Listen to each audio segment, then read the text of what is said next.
Coaching is the language of leadership. It is the way that great leaders think, process information, and engage the people that they influence.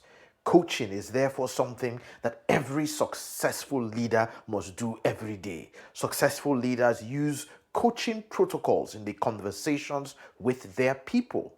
Coaching is about working with people in a non prescriptive manner to set clear goals for themselves and to work towards achieving these goals. So, to do this amazing job of coaching, great coaching leaders must focus on a number of things. The first is building rapport. You see, to create the desired impact, your team members must have a trusting relationship with you. One powerful way to engender trust is to build a rapport with the other person. Talk to them about your background, your motives, your interests as a person and as a leader, and then engage them in open conversations about theirs. You see, by exchanging information about each other, you will get to understand each other better and then form a stronger foundation for a coaching relationship. Now, in addition to building rapport, great coaching leaders listen with empathy. You see, effective coaches listen, and they listen with empathy. They pay attention not only to the words, but to the tone and the body language of their colleagues. They paraphrase to check understanding, and they remain positive and interested when the other person is speaking. So we've talked about building rapport and listening with empathy. Powerful coaches ask powerful questions. Questioning helps your team members to think for a change and to reflect on the challenges or opportunities that are at hand by themselves. Effective coaches use a combination of open and closed-ended questions to help their people identify various options and select the most appropriate ones. This way, they get to do the thinking and they take ownership of everything that happens next. Beyond asking powerful questions, listening with empathy, and building rapport, effective coaching leaders evaluate options. Once your questions are able to help your team member or colleague to identify some possible options or solutions, then you can use more questions to help them to evaluate each of these options by themselves and come to a conclusion about the actions that are required. So as a coaching leader, you help your teammates, your colleagues to evaluate options. Moving on from evaluating options, you also help them to set goals.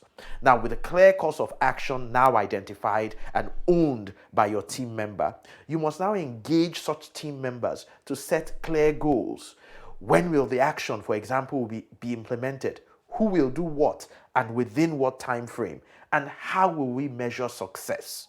So, great coaching leaders understand the imperative of SMART goals, goals that are specific, measurable, aligned, relevant, and time-bound. Coaching leaders also monitor performance.